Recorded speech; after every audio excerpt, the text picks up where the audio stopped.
Progressives are so twisted in their anti-white self-loathing that they not only tolerate being victimized by other ethnicities, they actually fetishize it. You know, an interesting question I don't see too many people try to ask or try to answer is, what is the end game of progressive ideology?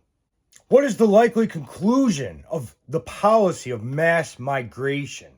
What will Great Britain, for instance, look like in 50 years if they're not taken off their current track? What will happen to the white minority? What will life be like for these white minority populations spread across the world? This question can be answered by what white progressives allow to happen to themselves. White liberals have always hated themselves and their culture, while they glorified and made excuses for the excesses and violence of other cultures, even when it was directed, and especially when it was directed against white people. So we know that the wages of self-loathing are not good. And then when you combine this mental illness with the feminization of our young men, some of our older men, and you combine this phenomenon with the fact that there are millions upon millions of military-aged young men from cultures that haven't been feminized, you create a mix that is combustible. And what ends up happening, especially with the divisive nature of progressive ideology, is that you have groups of white people that actually fetishize being victimized by the other. You have white people that actually enjoy being victimized. Because when you have a culture that places victimology and victimhood at the top rank, at the altar of what is good and what is preferable, you have generations like this young man right here that thoroughly enjoys getting his ass beat by black men. Holy smash here, legend, guru, musician. Yeah. I know martial arts. I think about you all the time and how I lost you. It hurts every day. That's my mom. I've let like 5 people like beat my ass out here. 5 big black guys just whooped my ass, and I got back up, and the cops rolled up, and they're like, "You all right? What happened?" And I'm like, "Nothing. I fell." I really tried. Very strange, very strange. I can't understand the fact that you're proud of getting your ass beat by men of another race. I mean, I can understand being proud of having fought like a man, but you didn't mention anything about having fought at all. You just said, I got my ass beat by 5 big black dudes.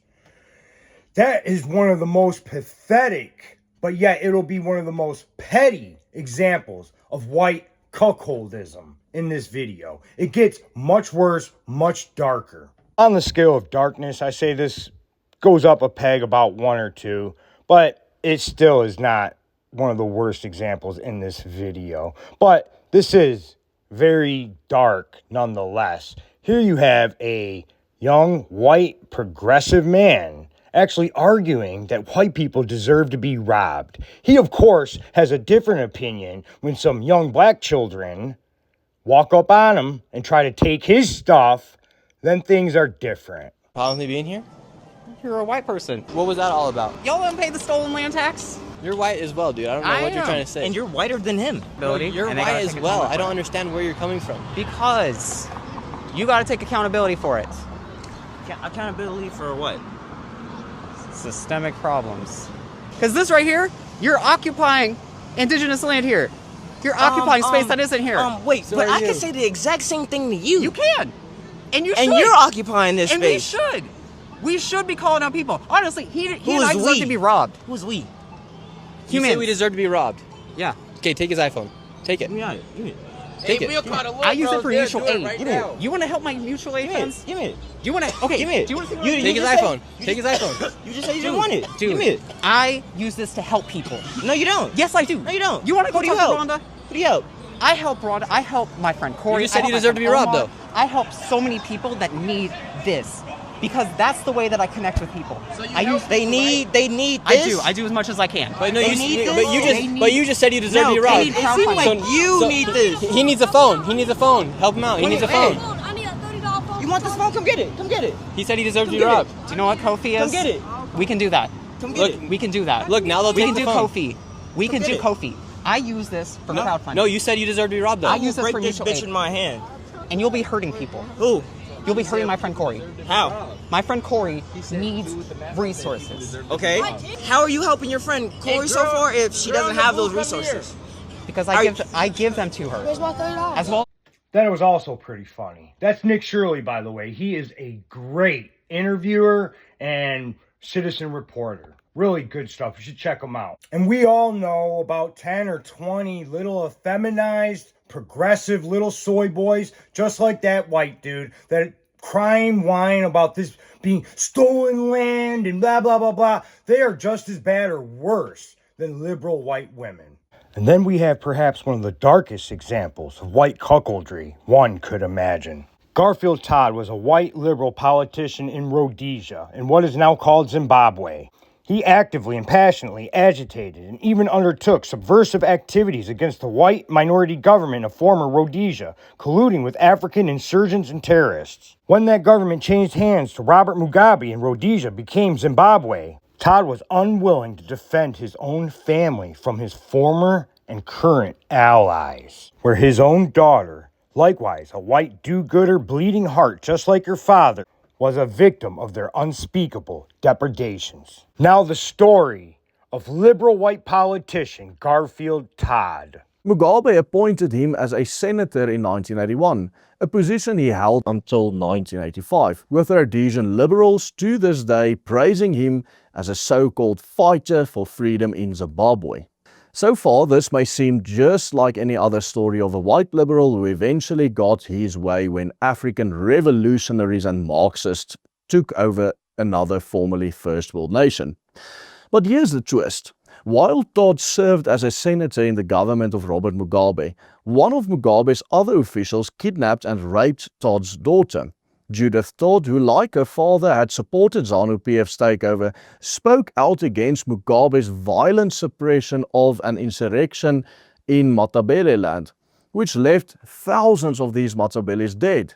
A day after she had, in good faith, informed the then army commander and another senior officer that government soldiers were massacring civilians in a campaign of atrocities in Matabeleland, she was arrested for saying this and taken to the Chikurubi prison outside Harare. Here, she was raped by Agrippa Matumbara, who served as a brigadier of Mugabe at the time. He committed this atrocious act upon orders from none other than Robert Mugabe himself. Not only did her father, even after this, continue to serve in Mugabe's cabinet, but even after being raped, Judith herself even excused Mutambara's actions, claiming that despite raping her, he, in her view, saved her life by not killing her afterwards. Watch this. Mutambara was just the tool that they used. Then eventually it was over. He took me back into town, dropped me. He gave me his card. That was now Friday. I went then to see a friend of mine who was a psychiatrist at the university, Dr. Noel Galen, and told me everything. He got medical attention for me and everything. And life continued. You have said that Agrippa Mutambara, in your view, saved your life. Yes. By not killing you. Yes. I do believe that. He could have killed you. He could have, I suppose he could have, but he certainly didn't like what he was doing. Okay. So he raped you, but he says in public that he never did it. I think he says that it was consensual. God, that's dark, man. That's dark. I don't even know what I can say about that. That is messed up.